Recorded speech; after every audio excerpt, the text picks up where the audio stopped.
Have you ever witnessed a father and his son, a brother, drive away laughing after abandoning their own daughter, sister in a foreign country, taking her passport and credit cards because she dared to talk back at dinner?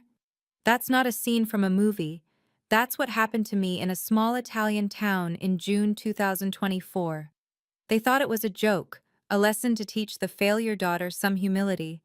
They expected me to come crawling back within days, begging for forgiveness and a plane ticket home. I didn't.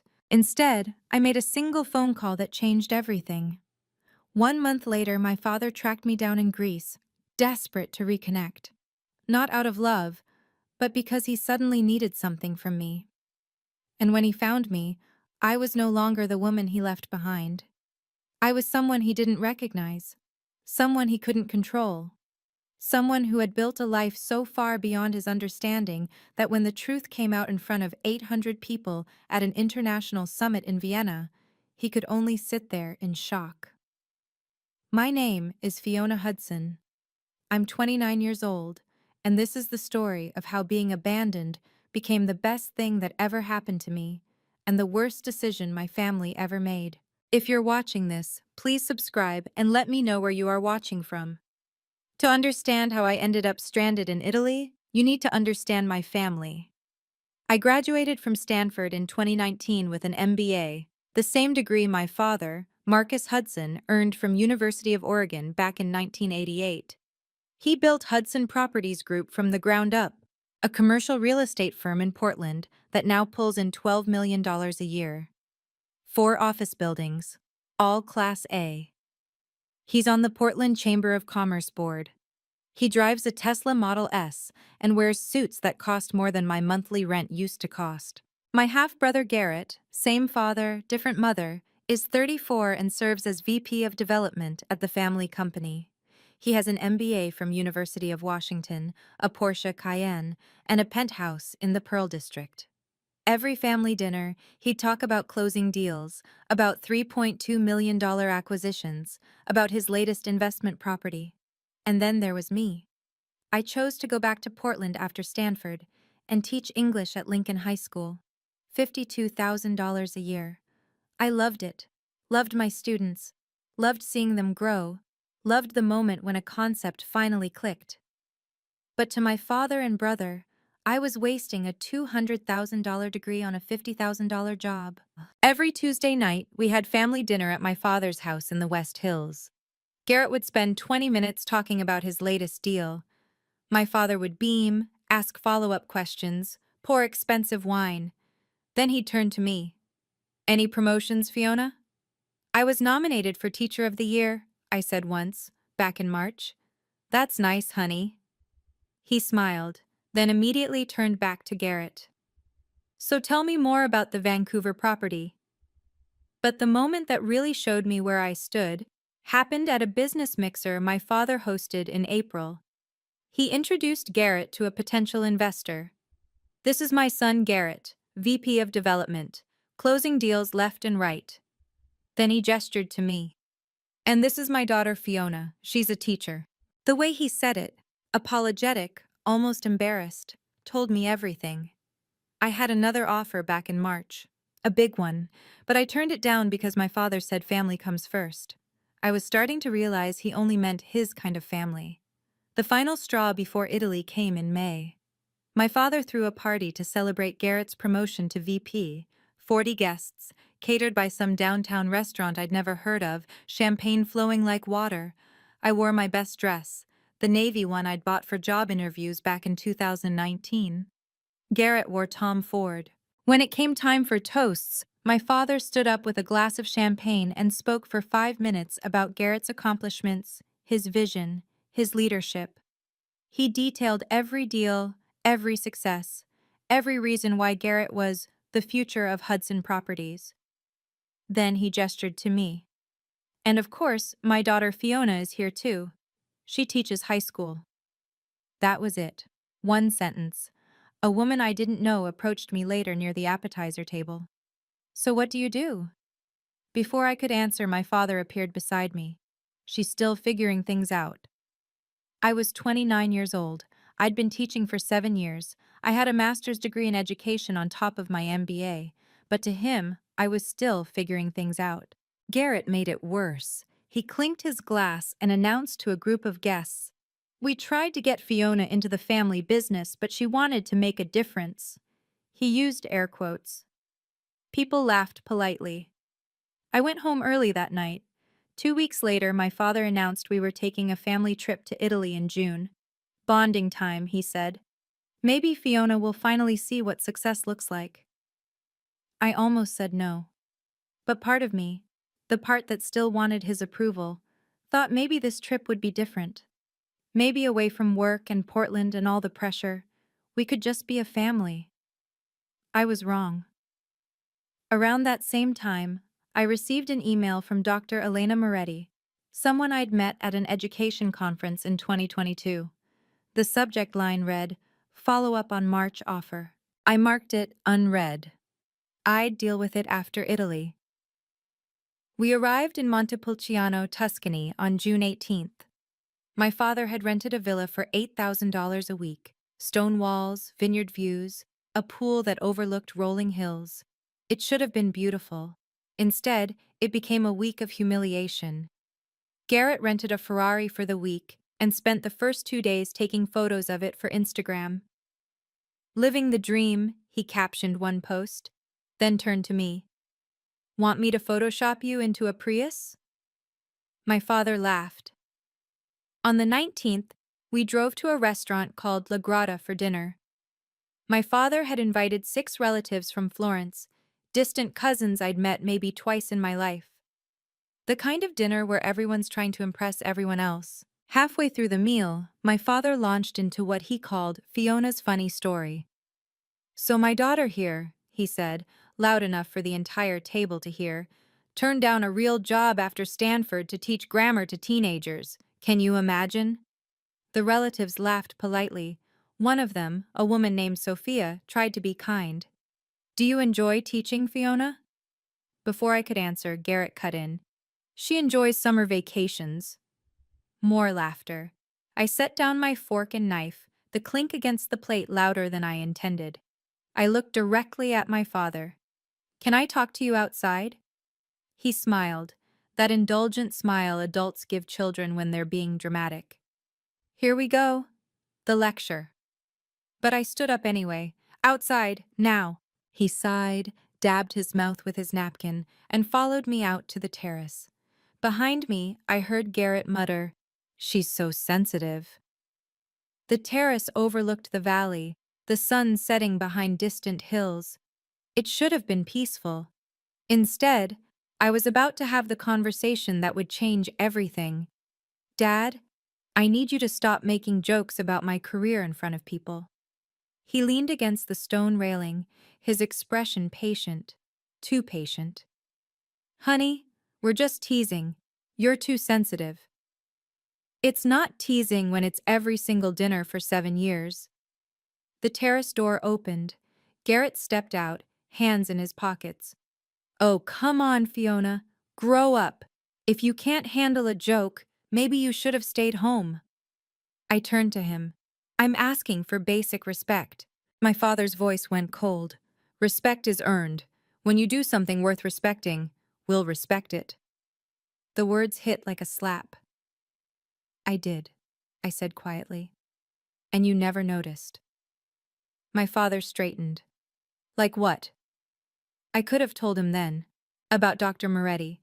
About the offer I'd turned down in March because he'd said family comes first. About the project that could have changed my entire career. But I didn't. Because I realized, standing there on that terrace with the Tuscan sunset behind us, that nothing I said would matter. He'd already decided who I was, what I was worth. "Forget it," I said, and walked back inside. My father called after me. "You want respect? Then stop playing victim and start acting like a Hudson." I didn't respond. The rest of dinner was silent. At least, silent for me. My father and Garrett laughed and talked with the relatives as if nothing had happened. I pushed food around my plate and counted the minutes until we could leave. On the drive back to the villa, Garrett turned around from the passenger seat. "You really need to lighten up, Fiona. We're on vacation." I stared out the window at the dark hills and said nothing. I didn't know it then, but that conversation had set something in motion, something that would cost them far more than they ever imagined. I didn't hear the conversation that happened that night, but my father told me about it later, much later, after everything fell apart. After I'd gone to bed, Marcus and Garrett sat on the villa's terrace with a bottle of Brunello. She needs to learn humility, my father said. Garrett swirled his wine. She's always been like this, thinks she's better than us because she helps people. Maybe we've been too easy on her. What are you thinking? My father was quiet for a moment. Then, tomorrow, we're driving to Siena. What if we left her in town? No phone, no cards. Let her figure it out for a few hours. She'll panic, call us crying, and finally appreciate what we do for her. Garrett laughed. That's harsh, Dad. Sometimes harsh is necessary. One night alone will teach her more than any lecture I could give. You really think she'll learn? She'll learn that the world isn't as easy as she thinks. That maybe a stable job and family support matter more than her pride. They clinked glasses. The next morning, June 21st, my father knocked on my door at 9. We're driving to Siena. Want to come? I was tired. Tired of the tension. Tired of being the joke. I think I'll stay and explore Montepulciano. Perfect, he said, smiling. Meet us at Piazza Grande at 6 p.m. We'll grab dinner. Okay. Don't be late, Garrett added from the hallway. At 11, I walked into town. The streets were narrow and cobblestoned, lined with shops selling wine and ceramics. I stopped at a small cafe, ordered a cappuccino, and left my bag in the car, my passport, credit cards, phone, everything, because I was only going to be gone 20 minutes. When I came back out, the car was gone. I called my father, no answer. I texted Garrett. His response came 5 minutes later. Dad says you need some time to think. We'll pick you up when you're ready to apologize. Ciao. Then, another text. Let's see how far that teaching salary gets you in Italy. Maybe you'll finally understand what real pressure feels like. I stood in the middle of Piazza Grande, staring at my phone, reading Garrett's message over and over. They'd taken my passport, my credit cards, everything. I checked my wallet, 40 euros in cash. That was it. I called my father 3 more times, straight to voicemail. I sent him a text. Dad, this isn't funny. I need my passport. No response. For about 10 minutes, I felt the panic they wanted me to feel. The helplessness. The fear of being stranded in a foreign country with no way home. And then something shifted. I sat down on a bench near the fountain and opened my laptop. Thank God I'd brought it, planning to do some lesson prep for the fall semester. The cafe had Wi-Fi. I logged into my email. There it was. The message from Dr. Elena Moretti, still marked unread. Subject: Follow up on March offer. I opened it. Fiona, I hope this message finds you well. I wanted to follow up on our conversation in March regarding the Pan-European Bilingual Education Initiative. I understand you declined due to family commitments, but I want you to know the offer still stands. We're looking for a lead curriculum architect for our 12-school network across Greece, Austria, and Germany. The contract is $240,000 over 18 months, with the possibility of extension. If you're interested, the position needs to be filled by June 30th. Please let me know. Best, Elena. June 30th. That was 9 days away. I read it twice, then 3 times. My father and brother thought they were teaching me a lesson about dependence, about knowing my place. Instead, they'd just freed me from the only thing holding me back. Them. I hit reply.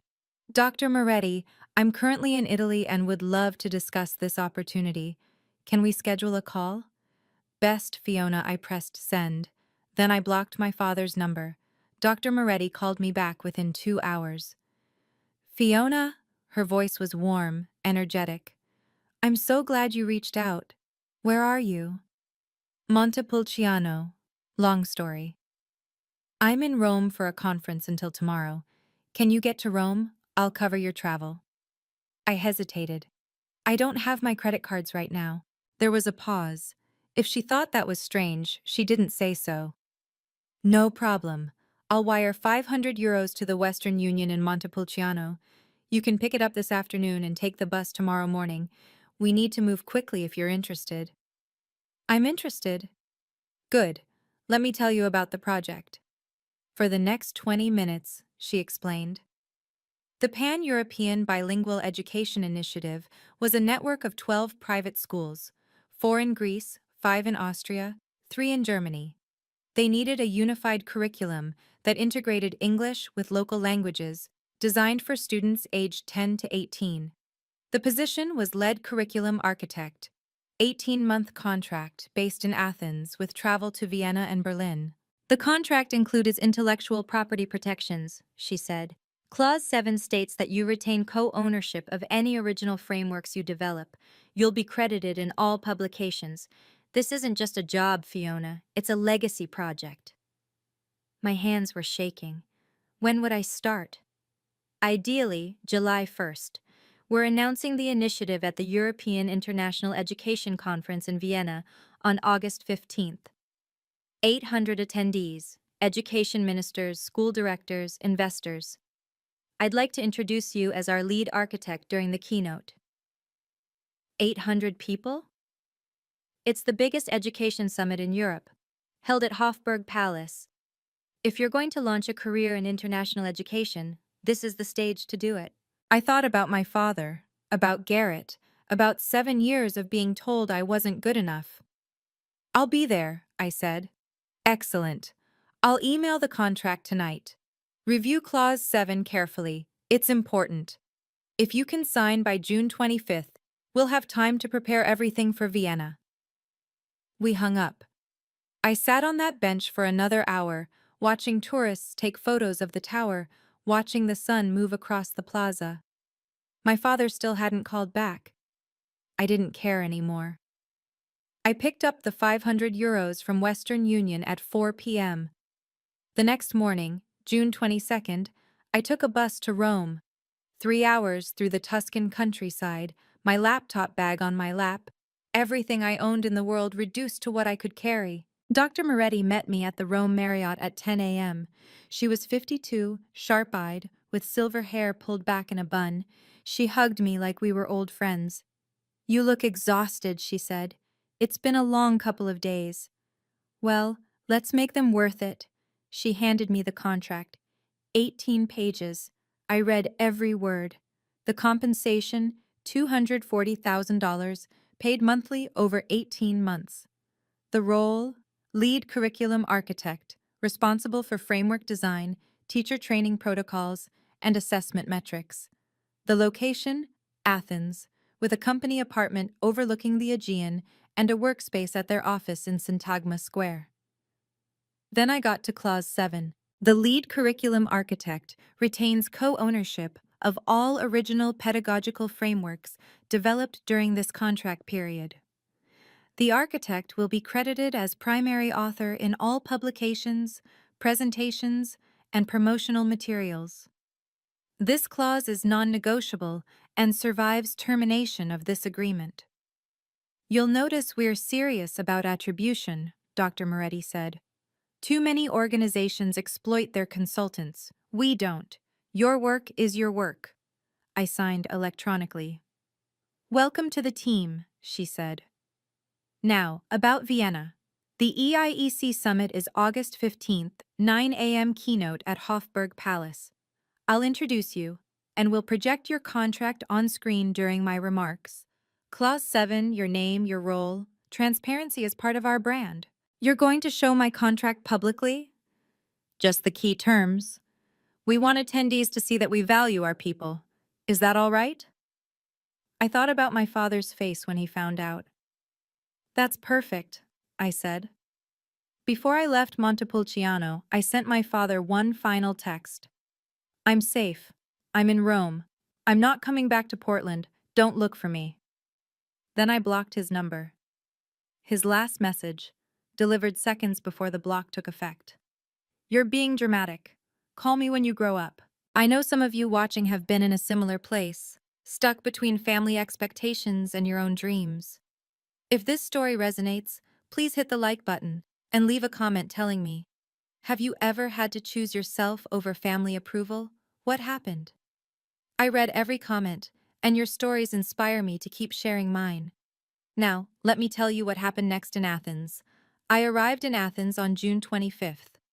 Dr. Moretti picked me up at the airport herself, driving a small Fiat through streets crowded with motorcycles and tourists.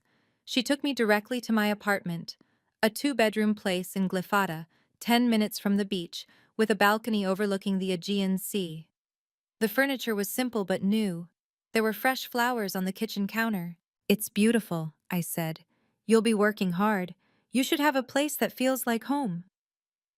The office was in Syntagma Square, a 10-minute metro ride from my apartment. The team was small, 8 people total, 3 curriculum designers, 2 language specialists, an assessment expert, a project manager, and Dr. Moretti. On my first day, a man about my age approached my desk. He was tall, with dark blonde hair and an easy smile. "You must be the Stanford genius Elena keeps talking about," he said, extending his hand. "Lucas Brennan, EdTech consultant. I'm based in Vienna, but I'm here for the summer helping with the rollout." "Fiona Hudson. And I'm not a genius. Elena says you designed a bilingual cognitive development framework that got published in 3 journals. That sounds like genius to me." I felt my face flush. That was my Stanford thesis. "See? Genius." He grinned. "Welcome to the team. Fair warning, we work like crazy, but Elena buys good coffee and we get Fridays off in August." For the next month, I worked harder than I'd ever worked in my life. 10-hour days designing curriculum frameworks, meeting with pilot schools in Athens and Thessaloniki, revising assessment protocols. But it was different from teaching. I wasn't just helping 25 students at a time. I was building something that would reach 12,000 students across 3 countries. One afternoon in mid-July, Lucas leaned over my desk. "You know what Elena told me about the EIEC summit?" "What?" "Last year, they announced a €50 million education fund. This year, they're announcing your curriculum. That's the same level of importance." I stared at him. "That's terrifying." "That's validation," he said. "Own it." On July 10th, my mother called. Margaret Hudson, my mom, had divorced my father back in 2015, but they'd stayed on speaking terms for my sake. She was the only family member whose calls I still answered. "Fiona, honey, your father is losing his mind." I was sitting on my balcony in Athens, watching the sunset over the water. "Good. He hired a private investigator to find you." I sat up straight. "He what?" "He's frantic. He says he's worried about you, but Garrett told me the truth about what they did in Italy. Fiona, I'm so sorry. I had no idea." "It's not your fault, Mom." "Do you want me to tell him where you are?" "No, not yet. I need time." "He's planning to fly to Europe next week. He thinks you're still in Italy." "Let him look." 5 days later, Marcus found my new phone number. I don't know how, probably through my mom, though she swore she didn't give it to him. He called 8 times in one afternoon. I didn't answer. Finally, he left a voicemail. "Fiona, this is ridiculous. We need to talk about what happened. It was a misunderstanding. I'm coming to Athens on July 20th. Meet me at the Hilton at 2 p.m. We'll work this out." I deleted the message, but he came anyway. On July 20th at 2 p.m., the receptionist at our office called my desk. "Ms. Hudson, there's a Marcus Hudson here to see you." My stomach dropped. Lucas looked up from his computer. "You okay?" "It's my father." "Want me to tell him you're not here?" I thought about it. Then I stood up. "No, I'll handle it." I went downstairs. My father was standing in the lobby, wearing a polo shirt and khakis, looking out of place among the Athens business crowd. When he saw me, relief flooded his face. "Fiona, thank God." "What are you doing here?" "We need to talk." "No, we don't." "Fiona, please, I flew 10 hours. I crossed my arms. "You left me in Italy without my passport. What's there to talk about?" It was a mistake. Garrett thought it would be a wake-up call." "It was. I woke up." My father looked around the lobby, the glass walls, the modern furniture, the sign that read International Education Initiatives in English and Greek. What is this place? I work here. You work here? What happened to teaching? I'm still in education, just a different kind. He blinked. Fiona, I don't understand. You've been here a month? What are you doing? I could have told him everything right then. About the contract, about the project, about Vienna, but I didn't. I'm working. Goodbye, Dad. I turned to go. Wait. His voice cracked. Can we at least have coffee? Please. 20 minutes. Something in his tone made me pause. He looked smaller than I remembered. Older. Tired. 20 minutes, I said. There's a cafe 2 blocks away. We walked in silence. He tried to make small talk. Athens is beautiful. The weather's nice. How's your apartment? But I didn't respond. At the cafe, we sat outside. He ordered an espresso. I ordered nothing. Fiona, I'm sorry, he said. We shouldn't have left you. You took my passport and laughed. It was stupid. But you have to understand. We were frustrated. You talk back. You don't appreciate what we... Appreciate what? Being humiliated at every family dinner? He sighed. You're being dramatic. There it is. What? You can't even apologize without blaming me. He rubbed his face. Fine. I'm sorry. Truly. Now can we move past this? No. Fiona. What do you want, Dad? Why are you really here? He hesitated. I want to understand what you're doing, this job, this place. Why? Because you're my daughter and I care about... Try again. His jaw tightened. Fine. Garrett and I are looking to expand Hudson Properties into educational real estate, private schools, boarding facilities. We need European contacts. And there it was. You didn't come to apologize, I said quietly. You came because you need something. That's not fair. How much is the deal worth? He paused. Potentially 8 to 10 million over 5 years. I stood up. I'm done here. Wait, Fiona. This could be good for you too. If you introduced me to your boss. No. Just one meeting. I said no. He grabbed my wrist, not hard but enough to stop me. You're being selfish. I pulled my hand away. I'm being self-respecting. There's a difference. I walked away. Behind me I heard him call out, I'll be at the EIEC summit in Vienna. Garrett and I registered. We'll see you there. I didn't turn around. 2 days later, July 22nd, Garrett arrived in Athens. I was at my usual cafe near the office when they both appeared. Marcus must have told him where to find me. Garrett pulled out a chair without asking. Fiona, we need to talk. I'm working. Come on, family helps family. Just one introduction to your boss. I closed my laptop. You left me in Italy as a joke. And you're still mad about that? It's been a month. Get over it. No. Marcus leaned forward. Fiona, your mother told me you're doing well here. We're proud of you. You're proud now because I'm useful. That's not... Look, we made a mistake. But this deal could set up Hudson Properties for decades. You'd benefit too. Inheritance. Family legacy. I don't want your inheritance. Don't be childish. I'm not being childish. I'm being clear. I'm not giving you anything. Garrett's face reddened. You're being selfish. This is a $10 million opportunity. Then find it yourself. We can't. We don't have the connections. You do. And whose fault is that? Marcus's voice hardened. Fiona, just give us Dr. Moretti's contact information. We'll handle the rest. You don't even have to be involved. No. Why not? Because you spent 7 years telling me my work was worthless. Now you want me to hand you my connections? Unbelievable. That's not what we... Yes, it is. I stood up. And if you contact Dr. Moretti directly, I'll tell her exactly why you're really interested. I'll tell her about Italy. I'll tell her everything. Garrett stood too. You can't hide behind your boss forever, Fiona. We're family. We'll always find a way in. Try it, I said. See what happens. Marcus grabbed my arm again.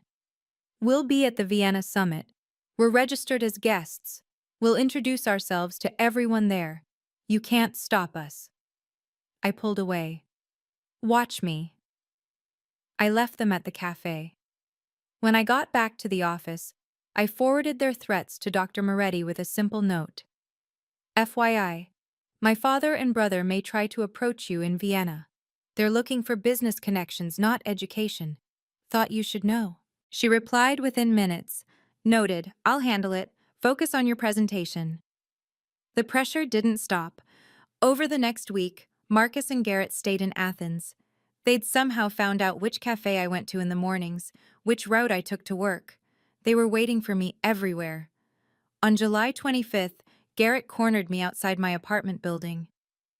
Fiona, be reasonable. We're not asking for much, just an introduction. I already said no. Dad's willing to cut you in, 5% of any deal that comes through your connection. I don't want your money. Then what do you want? I want you to leave me alone. He stepped closer. You know what your problem is? You think you're better than us. You think because you help people that you're morally superior, but you're not. You're just broke and bitter. I'm neither of those things. Really? Because from where I'm standing, you're a high school teacher who got lucky with a temp job. This won't last, Fiona. And when it's over, you'll come crawling back to Portland and we'll remember this. Is that a threat? It's reality. I looked him in the eye. I'm not the person you left in Italy anymore, Garrett. I'm not afraid of you, and I'm not coming back. We'll see.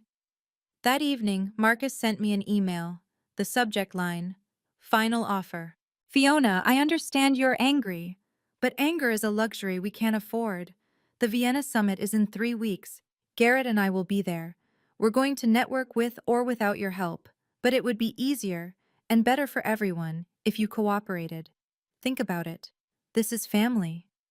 Dad. I didn't respond. Instead, I opened my calendar and marked August 15th in red. 3 weeks until Vienna. 3 weeks until they saw exactly who I'd become. On August 1st, I flew to Vienna. The EIEC summit was 2 weeks away, and Dr. Moretti wanted me there early to prepare. She'd booked me a room at a small hotel near Stephansplatz, walking distance from Hofburg Palace. The first morning, she took me to see the venue. Hofburg Palace is massive. White stone, gold accents, the kind of building that makes you feel small just standing in front of it. Inside, the ballroom where the keynote would take place held 800 seats, all facing a stage with a screen that stretched 20 feet wide. This is where you'll present, Dr. Moretti said. My hands went cold. That's a lot of people.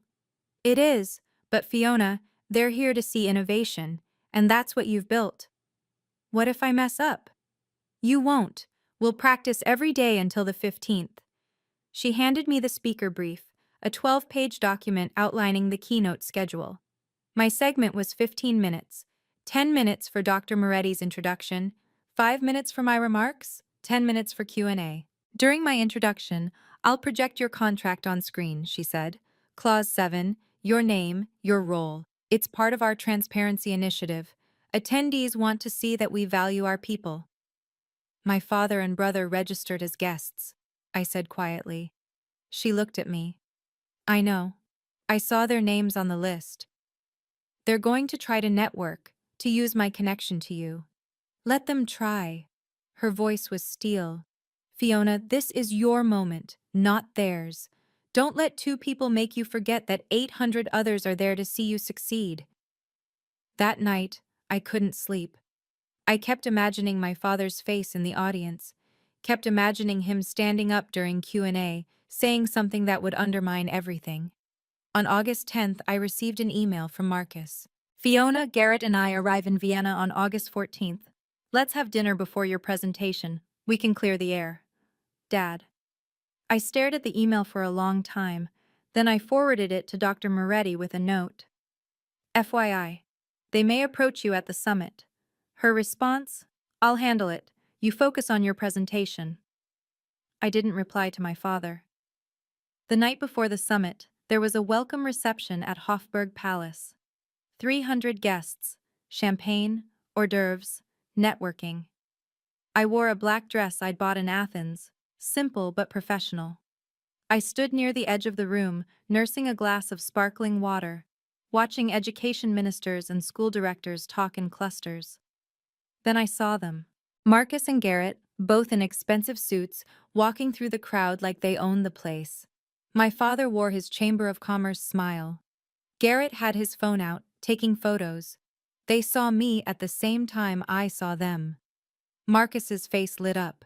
He walked straight over, Garrett behind him. "There's my daughter," he said, loud enough that people turned to look. "The curriculum expert." A woman standing nearby, a school director from Munich, smiled at me. "You're presenting tomorrow?" Before I could answer, Marcus jumped in. "She is. We're so proud. I'm Marcus Hudson, her father. Real estate development, Portland, Oregon." He extended his hand. The director shook it politely. Garrett was already handing out business cards. "Hudson Properties Group. We're exploring educational real estate in Europe. We should talk." I felt my face burn. "Dad, can I talk to you for a second?" "What?" "I'm networking." He turned back to the director. "My daughter's brilliant. Stanford MBA. Always knew she'd do something big." "Stop," I said quietly. He ignored me. "We're expanding into the education sector. If you're looking for development partners, Dad." He finally looked at me. "What, Fiona?" "Stop." "Stop what?" "I'm proud of you. I'm telling people." A man approached, another director, this one from a school in Salzburg. "You must be Fiona Hudson. Elena speaks very highly of you." Marcus extended his hand before I could respond. "Marcus Hudson, Fiona's father. We're in commercial real estate. Have you considered—" "Excuse me," I said, and walked away. I found Dr. Moretti near the bar. "Are you okay?" she asked. I wasn't. My hands were shaking. "They're using me. They're telling everyone they're here to support me, but they're just handing out business cards." She squeezed my shoulder. "Tomorrow, everyone will know who you really are, and it won't have anything to do with them." I wanted to believe her. August 15th, 9 a.m. I stood backstage at Hofburg Palace, listening to the hum of 800 people taking their seats in the ballroom. Lucas had flown in from Athens to support me. He stood beside me now, hands in his pockets. "You've got this. Just breathe." "I can't breathe." "Yes, you can.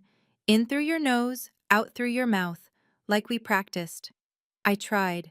My hands were still shaking. Dr. Moretti appeared, clipboard in hand. "Fiona, ready?" "No," she smiled. "Good. If you weren't nervous, I'd be worried." She paused. "I saw your family last night. Do you want me to seat them in the back?" "No," I said. "Let them sit wherever they want." "You're sure?" "This is my moment, not theirs." She nodded. "That's exactly right." At 8:45, I peeked through the curtain. The ballroom was full. 800 seats, all occupied. I spotted my father and Garrett in the fifth row, right side. They were talking to the people next to them, smiling, shaking hands. Garrett pulled out his phone and took a selfie. I watched him type a caption. "Supporting my sister at her big presentation. Hatch, proud brother." I felt sick. Dr. Moretti touched my shoulder. "Fiona." I added a slide to my introduction. "I want to show your contract. The full Clause 7 section. Is that all right?" "You're going to show the contract on screen?" "Yes. With your signature, your terms, your value. It's part of our transparency message. We want attendees to see how we treat our people." I thought about my father, about 7 years of being told I wasn't good enough. "Show it," I said. At 9 a.m., the lights dimmed. The MC's voice echoed through the ballroom. Ladies and gentlemen, please welcome Dr. Elena Moretti, Director of International Education Initiatives. 800 people applauded. Dr. Moretti walked onto the stage, and my life changed forever. Dr. Moretti stood at the podium, calm and confident. Good morning. Thank you for being here. Today, we're unveiling something extraordinary, the Pan-European Bilingual Education Initiative. The screen behind her lit up with a map of Europe, 12 schools marked in red across Greece, Austria, and Germany. This network represents a new model for bilingual education, but a project of this scale requires more than good intentions. It requires expertise, vision, someone who understands not just theory, but practice. She clicked to the next slide.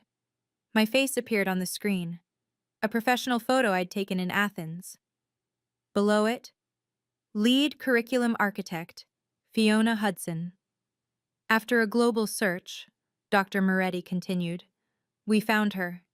Fiona Hudson, Stanford MBA, 7 years of secondary education experience in Portland, Oregon. An expert in bilingual cognitive development whose thesis was published in 3 academic journals. I watched from backstage. In the 5th row, my father sat up straighter. Garrett's smile faded. Dr. Moretti clicked again. The screen now showed my contract, not the whole thing, just the key section. Fiona joined us in June 2024 under an 18-month consulting contract valued at $240,000. I heard a murmur ripple through the audience. The camera zoomed in on Clause 7. The lead curriculum architect retains co-ownership of all original pedagogical frameworks developed during this contract period. The architect will be credited as primary author in all publications, presentations, and promotional materials. Clause 7, Dr. Moretti said, ensures that Fiona's work remains her work, because we believe that when you value people, you create something that lasts. Another click. The screen showed an email, my acceptance, dated June 21st. Fiona turned down this role once before, in March, because she prioritized family commitments. In June, she chose herself. And in doing so, she chose 12,000 students across Europe. The audience applauded. Dr. Moretti looked toward the wings. Ladies and gentlemen, please welcome Fiona Hudson. I walked onto the stage. The applause grew louder. I looked out at the audience. 800 faces, lights, cameras. And in the 5th row, my father and Garrett frozen in their seats. Marcus's face had gone pale. Garrett's mouth hung open. They'd come here to use my connections. Instead, they were about to watch me become someone they never imagined I could be. I stood at the podium and looked out at 800 people. For a moment, I couldn't speak. Then I saw Lucas in the wings, giving me a thumbs up. I took a breath. Thank you, Dr. Moretti. Good morning, everyone. My voice came out steady, stronger than I expected. For 7 years, I taught English to high school students in Portland, Oregon. I loved it.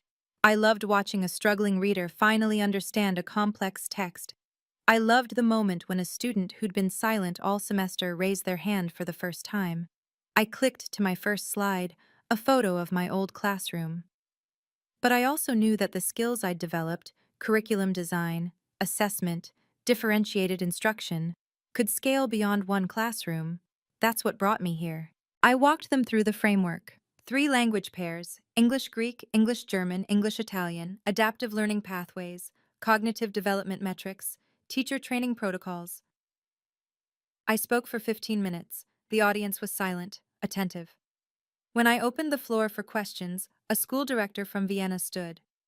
Ms. Hudson, how did you transition from secondary teaching to international curriculum design? I smiled. I didn't transition. I elevated. Teaching teenagers taught me how students actually learn, not just how we think they should. That's the foundation of this entire framework. Applause. Another question, from a woman in Berlin. What makes this curriculum different from existing bilingual models? I answered, clearly, confidently, and then I said something I hadn't planned. This project represents more than professional growth for me. It represents a choice to honor my own worth, something I once sacrificed for family approval that was never offered. The room went quiet, then someone started clapping, then another, then the entire audience rose to their feet. Standing ovation. I looked at the fifth row. My father and Garrett remained seated. Dr. Moretti walked back onto the stage and hugged me. "You were perfect," she whispered. I'd just proven, in front of 800 people, that I was exactly as capable as I'd always believed, and my father had a front row seat. When I stepped off the stage, 20 people were waiting. A director from Munich, the same woman my father had approached the night before, handed me her card. "Ms. Hudson, I'd like to discuss bringing your framework to our school network. Can we schedule a call?" "Of course." A man from a school in Salzburg. "We're opening 2 new campuses next year. We need someone with your expertise." Lucas appeared at my elbow, grinning.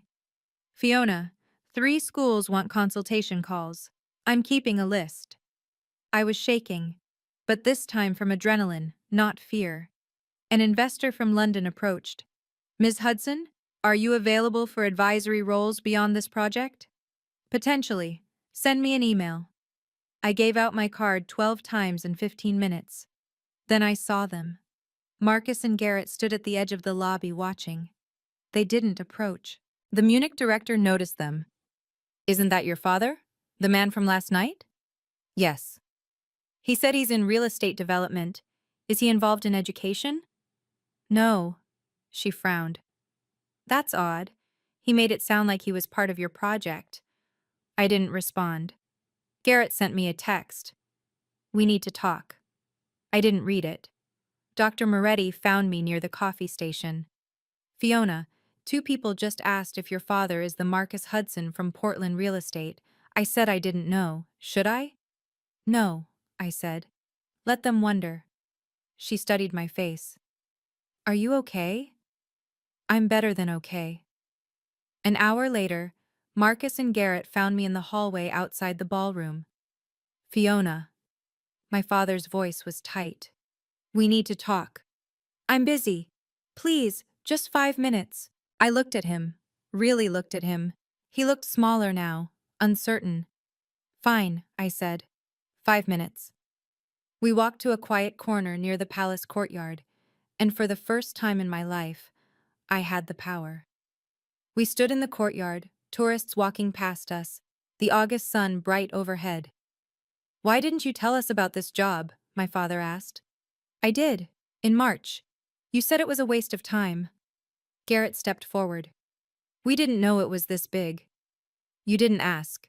You assumed." My father ran a hand through his hair. "Fiona, I'm sorry. We were wrong about your career." "You were wrong about me. Can we start over?" "No. But we can start differently." "What does that mean?" I met his eyes.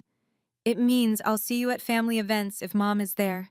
I won't discuss my career with you. And if you ever humiliate me again, in public or private, I'm done. Completely." "That's harsh." "That's fair." Garrett's jaw tightened.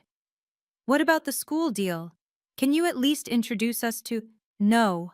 "Fiona." I said no, Garrett. "You left me in Italy because I talked back at dinner. You thought it was funny. Now you want me to help you make $10 million? That was different. It wasn't. You've spent 7 years treating me like I'm worthless. Now that I'm not, you want access. The answer is no." My father's voice cracked. "I don't know how to fix this." "You can't fix it.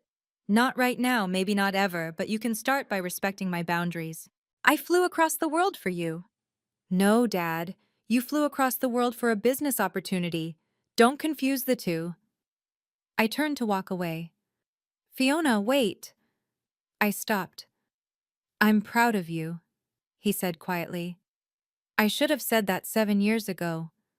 I'm saying it now." I looked back at him. He looked old, tired, genuine maybe, for the first time in years. "Thank you," I said. "But I don't need your pride anymore, Dad. I needed your respect 7 years ago. Now I have my own." I walked away. This time, he didn't follow. If you've made it this far, thank you for listening. I know this story is long, but I wanted to share every detail because so many of you have asked. How do you set boundaries with family? This is how.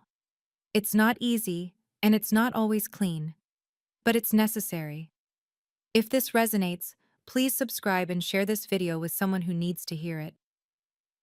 Now, let me tell you what happened after Vienna. The fallout started within 48 hours. On August 16th, my father had a meeting scheduled with the director from Munich, the one he'd approached at the reception. She canceled via email that morning. Mr. Hudson, after speaking with colleagues at the summit, we've decided to pause our discussions regarding educational real estate partnerships. We prioritize working with partners who demonstrate strong family values and integrity. Best regards. My father called me. I didn't answer. He left a voicemail. Fiona, did you say something to these people? 3 schools just canceled meetings. This is my livelihood. I texted back. I didn't have to say anything. People talk. This isn't fair. Neither was Italy. On August 18th, Garrett called. His voice was tight with anger. What did you tell them? I told them nothing. Then why are they ghosting us? Maybe because you introduced yourselves as my family, then they watched me talk about choosing my own worth over family approval. People aren't stupid, Garrett. That was a month ago. And you never apologized. Actions have consequences. You're destroying our business. No, you did that when you left me in Montepulciano. He hung up. 2 days later, my father received an email from the Pan-European School Network Coordinator. Mr. Hudson, we've heard from multiple attendees about an incident in Italy involving your daughter. We don't partner with individuals or firms whose family dynamics suggest instability or poor judgment. We wish you well in your future endeavors. Hudson Properties lost 2 potential consulting contracts, combined value of approximately $4 million. They had to cancel a planned business trip to Berlin. My father sent me one more text. Are you happy now? I didn't respond. But yes, I was. Not because they lost money, but because for the first time in my life, my choices had consequences for them, not just for me. On August 20th, I received an email from Garrett. The subject line, Formal Apology to Fiona Hudson. It was CC'd to Dr. Moretti and my mother. Dr. Moretti and Fiona, I want to formally apologize for my behavior in June 2024. My father and I made a serious error in judgment by leaving Fiona in Montepulciano, Italy, without her belongings. It was disrespectful, dangerous, and inexcusable. Fiona, you deserved better from your family. I'm sorry. Sincerely, Garrett Hudson. I stared at the email for a long time. I forwarded it to Lucas. Is this real? He called me immediately. He's covering his ass. But it's public, and it's in writing. That counts for something. Should I respond? Only if you want to. I didn't respond. Not yet. 2 days later, my father called. I answered this time. Fiona. His voice sounded exhausted. Garrett sent that email because I told him to. But I want you to know, I'm sorry too. Not because of the business, because you're my daughter, and I failed you. Words aren't enough, Dad. I know. What do you want? I'd been thinking about this since Vienna. I want you and Garrett to donate $10,000 a year to the Lincoln High School Teacher Scholarship Fund, in my name, for 5 years. Silence. That's $50,000 total, he said finally. That's the cost of rebuilding trust. More silence. Okay, he said. I'll do it. I want the first payment made by September 1st. And I want documentation, a letter to the school signed by you and Garrett, stating why you're making the donation. Fiona? Those are my terms. He sighed. Okay. And Dad? If you miss a payment, or if you try to use this donation for publicity, I'm done. Completely. I understand. We hung up. 3 days later, I received an email from Lincoln High School's principal. Fiona, we're honored to announce the Hudson Family Teacher Scholarship, $10,000 annually for 5 years, funded by Marcus and Garrett Hudson in your honor. This will help 2 teachers per year pursue advanced degrees. Thank you for making this happen. I cried when I read it. Not because my father had finally done something right, but because 2 teachers I'd never meet would have opportunities I'd had to fight for alone. On August 25th, my mother called. Fiona, I heard about the scholarship. I'm so proud of you. Thanks, Mom. I also heard about what happened in Vienna. Your father told me everything. Everything?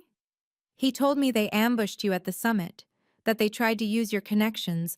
Honey, I'm so sorry. I should have stood up for you years ago. Mom, it's not your fault. Yes, it is. I stayed quiet because I didn't want to make things worse, but my silence enabled them. I heard her take a breath. I told your father, if he and Garrett don't attend family therapy, I'm telling everyone in Portland what they did in Italy. Mom, you don't have to. Yes, I do. They need to face what they did. And if they won't do it privately, I'll make sure they do it publicly. 3 days later, my father called. Your mother gave me an ultimatum: 6 sessions of family therapy, or she goes public with the Italy story. Good. You agree with her? Yes. He sighed. Fine, I'll do it. But Fiona, will you participate? Via Zoom if you can't come back to Portland? I thought about it. Only if the therapist agrees that the goal is accountability, not reconciliation. What's the difference?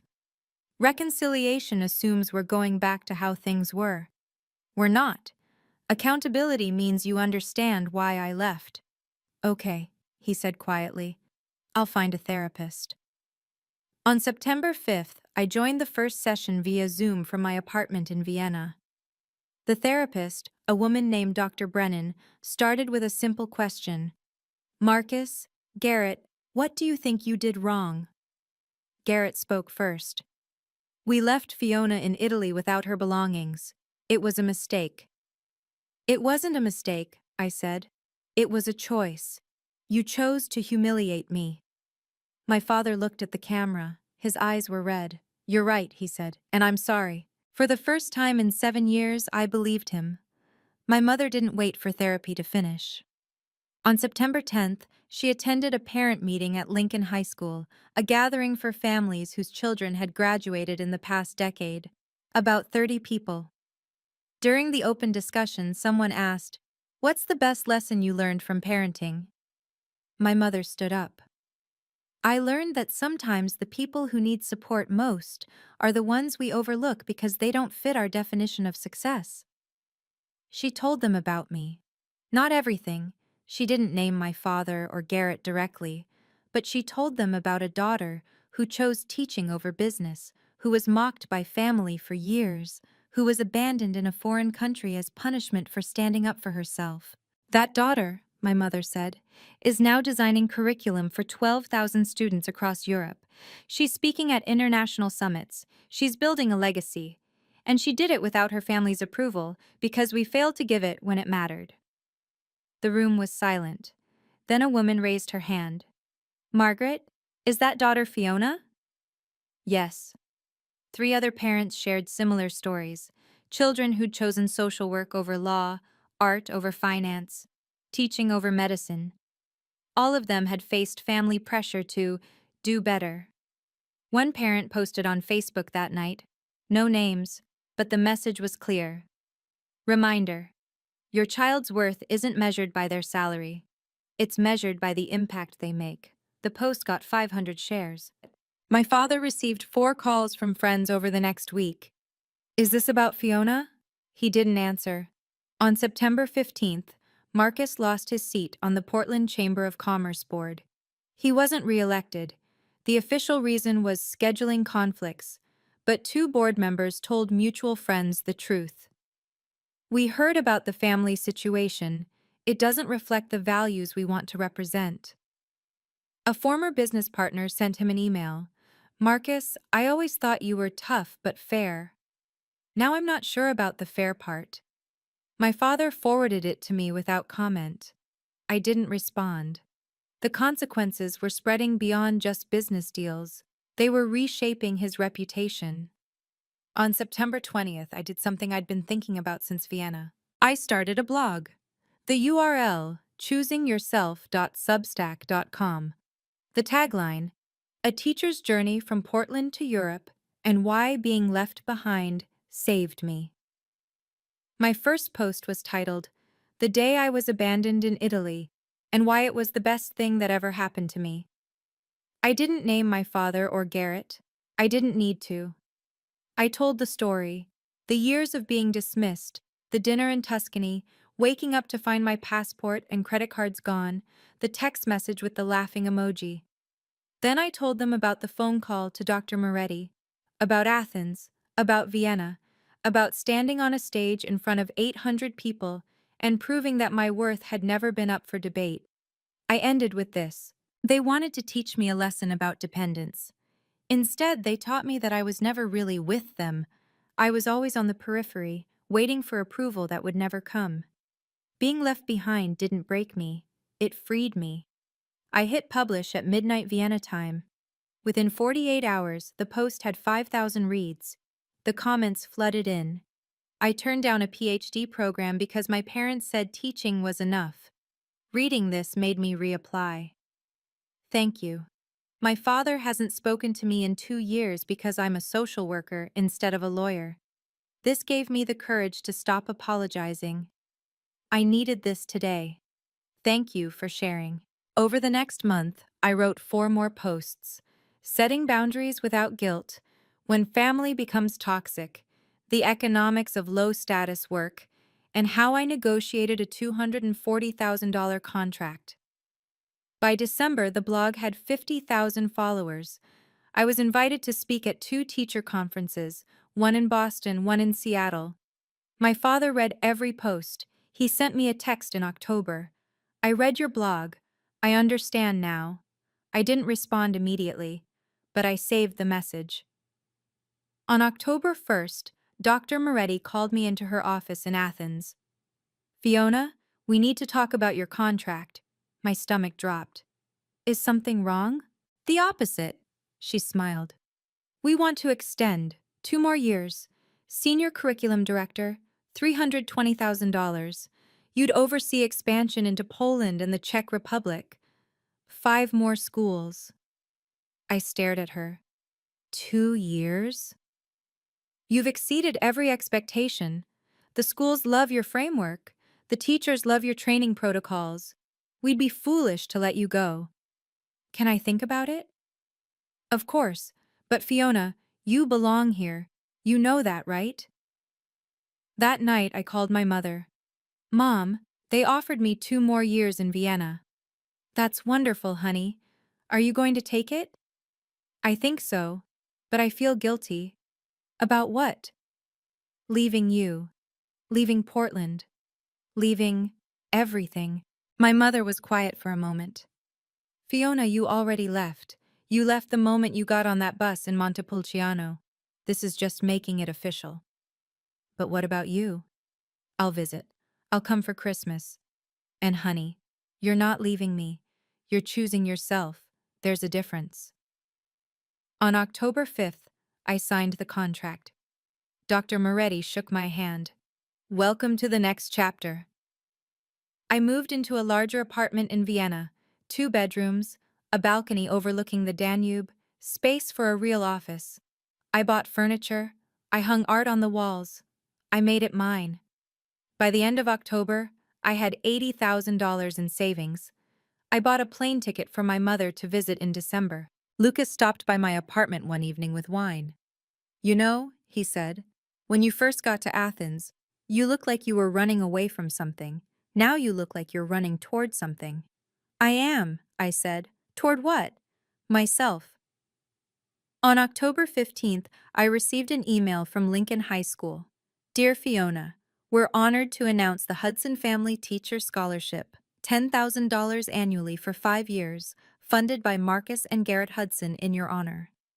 This scholarship will support 2 teachers per year in pursuing advanced degrees in education. The first recipients have been selected: Sarah Mendez, pursuing a master's in special education, and David Park, pursuing a master's in TESOL.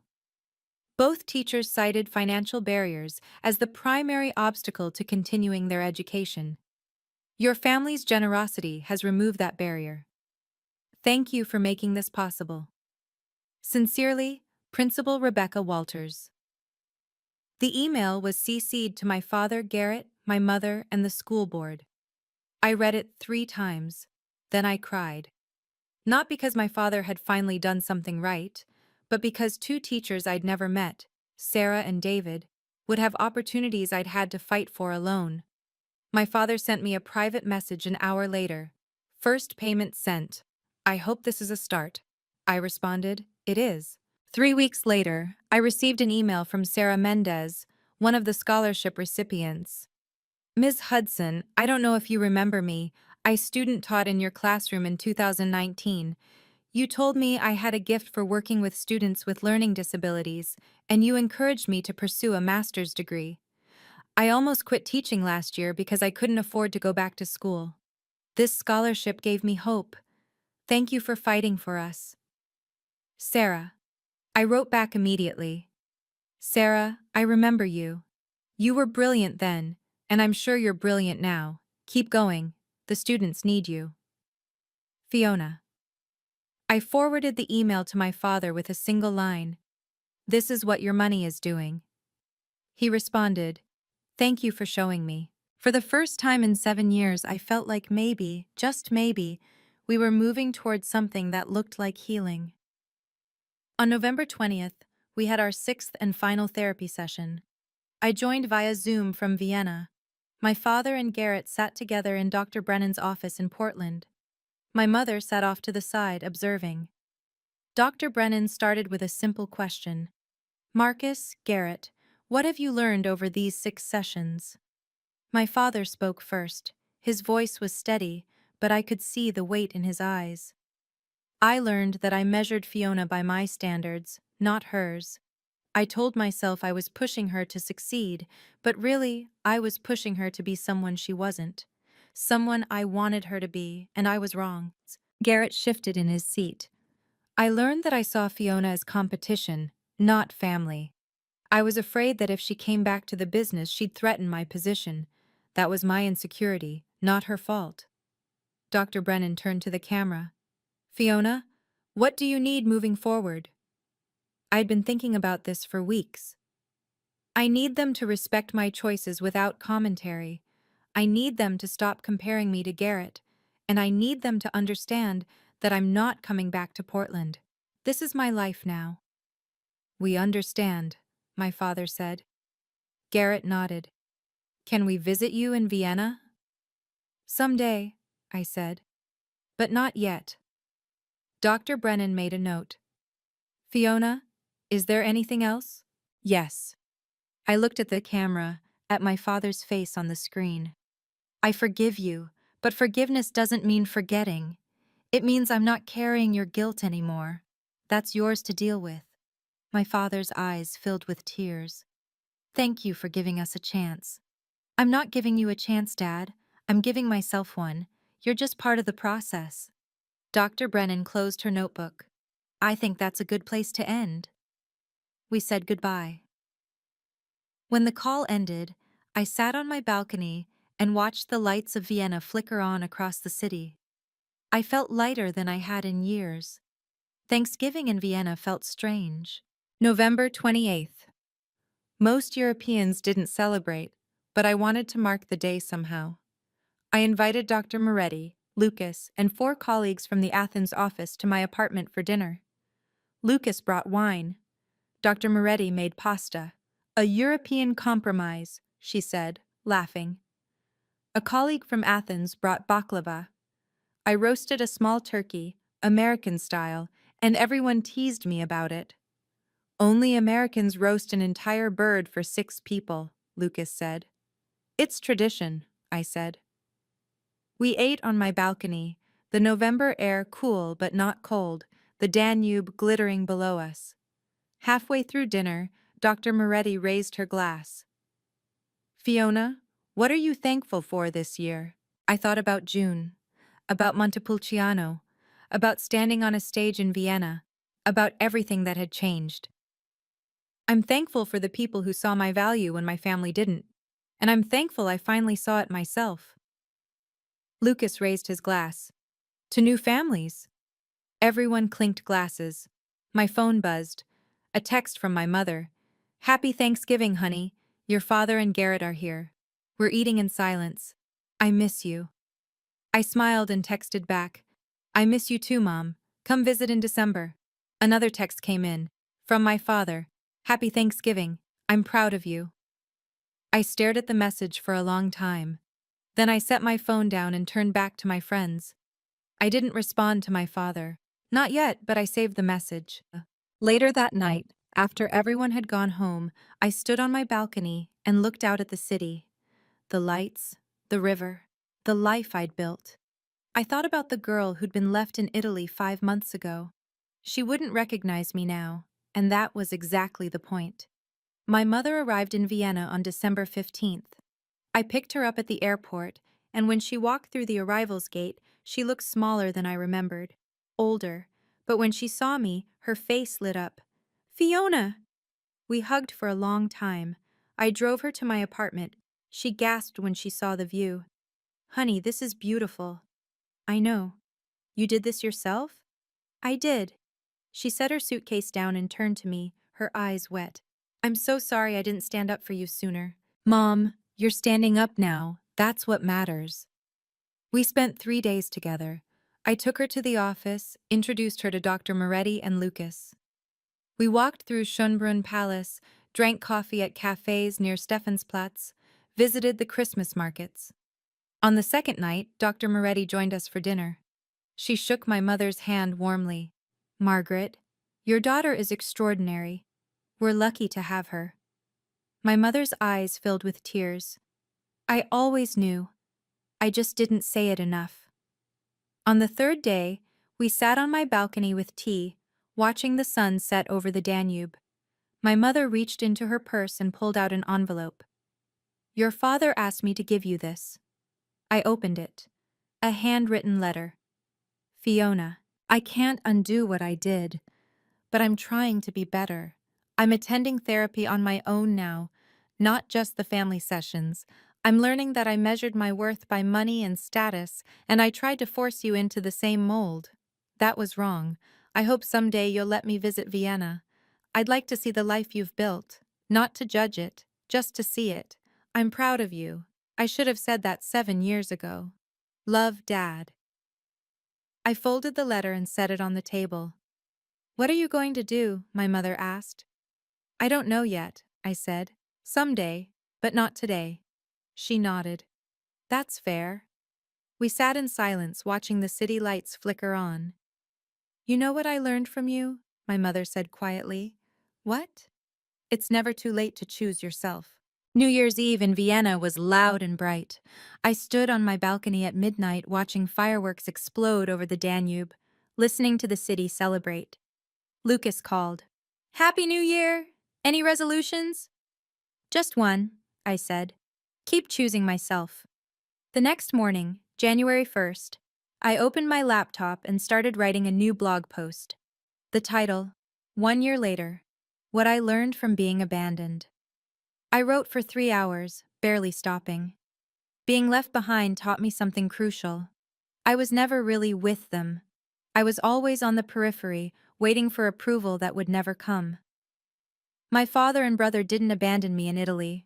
They revealed what had always been true. I was never part of their vision of success. I was a disappointment they tolerated. But here's what they didn't understand. The best revenge isn't revenge. It's building a life so fulfilling that their opinions become irrelevant.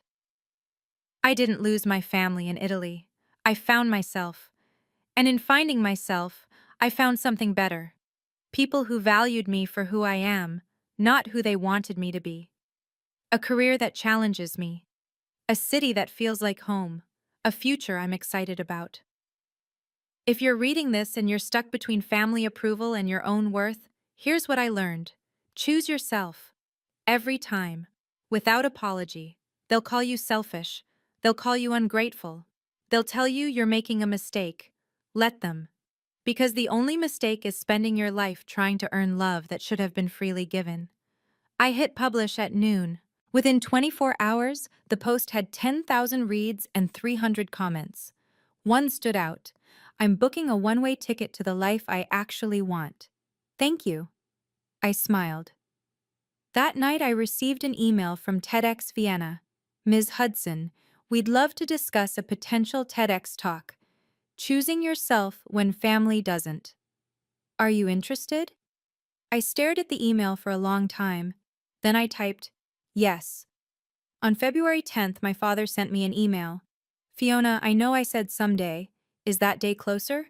I'd like to visit Vienna, just for coffee. No business, no lectures, just to see you. Dad. I didn't respond immediately. I forwarded the email to Dr. Moretti. What do you think? She called me. Only if you want to, Fiona. Not because you feel obligated. I called my therapist. I'd started seeing someone in Vienna after the family sessions ended. I'm not ready to forgive fully. But I'm curious. Is that okay? Curiosity is a good sign, she said. But set clear boundaries before you meet. I thought about it for 3 days. Then I replied, Dad, you can visit in March. 1 coffee, 1 hour. We talk about my life, not yours. If you criticize, give advice, or try to turn this into a business conversation, I leave. Those are my terms. Fiona. His response came within an hour. Agreed. Thank you. I set the date, March 20th, 3 p.m., at a cafe near Stephansplatz. 60 minutes. I told Lucas about it over lunch. Are you nervous? He asked. Yes. Do you think he's changed? I don't know, but I'm not the same person he left in Italy, so even if he hasn't changed, it doesn't matter. I'm not going back to who I was. Good. The weeks leading up to March 20th felt long. I kept imagining the conversation, what he'd say, what I'd say, whether it would end in reconciliation or another boundary. But I also realized something. I didn't need it to go well. I'd already built a life I loved. My father's approval, or lack of it, couldn't take that away. On March 19th, the night before our meeting, I wrote in my journal, tomorrow, I'm meeting my father. Not because I need him, but because I'm finally strong enough to face him without losing myself. That's the difference. March 1st, 2025. I sat in my office in Vienna, reviewing the latest progress reports from our schools in Poland and the Czech Republic. Dr. Moretti knocked on my door. Fiona, we're expanding again. 5 more schools, Poland and Czech Republic. Are you in? I didn't hesitate. I'm in. Lucas leaned over from his desk. You know, a year ago you were a high school teacher in Portland. Now you're shaping education policy across Europe. A year ago, I said. I was waiting for permission to be great. Now I just am. My phone buzzed. A text from Sarah Mendez, the scholarship recipient. Ms. Hudson, I just got accepted into my master's program. Thank you for fighting for us. I texted back. Keep fighting. It's worth it. I closed my laptop and looked out the window at Vienna, the city I'd chosen, the life I'd built. In June 2024, my father and brother thought they were teaching me a lesson. They were right, just not the one they intended. I learned that my worth was never theirs to define. That approval I had to beg for wasn't worth having. That walking away from toxicity isn't abandonment, it's self-preservation. I learned that the people who truly value you will show it, not make you prove it. And I learned that sometimes, being left behind is the greatest gift you'll ever receive. Next week, I'll have coffee with my father. I don't know what will happen. Maybe he's changed. Maybe he hasn't. Maybe we'll rebuild something small and fragile. Maybe we won't. But for the first time in my life, I'm not afraid of the answer. Because I don't need his approval anymore. I have something better. I have my own. Thank you for watching my story. If you've ever felt underestimated, undervalued, or left behind, I hope this reminds you, Your worth isn't up for debate. If this video helped you, please like, subscribe, and share it with someone who needs to hear it. And tell me in the comments, what's one boundary you're setting this year? I'll be reading every single one. See you in the next video.